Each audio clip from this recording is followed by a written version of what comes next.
Savais-tu qu'il existe près de 7000 langues sans inclure les dialectes? Comment tous les traduire de l'une vers l'autre? Si je dis « a piece of cake », ça se traduit comme « quelque chose de facile » et non « un morceau de gâteau ». Lol. C'est une traduction, oui, mais est-ce que le sens est le même?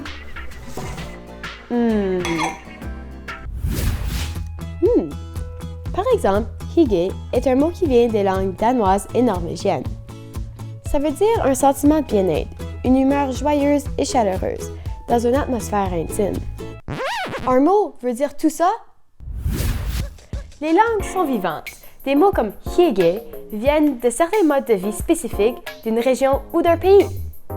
Schadenfreude, c'est un mot en allemand, et moi je parle allemand.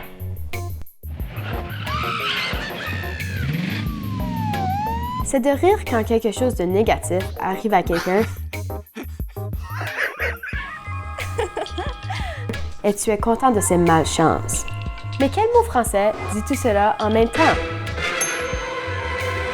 Aucun!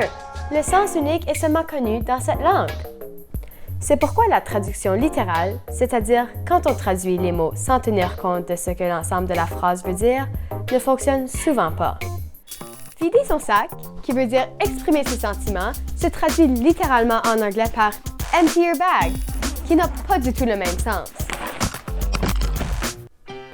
C'est possible de traduire la plupart des mots et des phrases.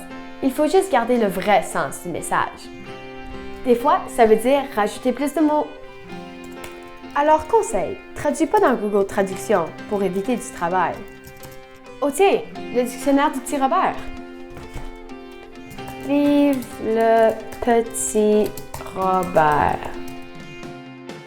Long live the little Robert.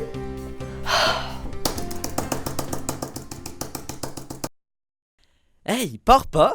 Il y a encore plus de réponses à tes questions sur la chaîne On y va. Puis rendu là, abonne-toi!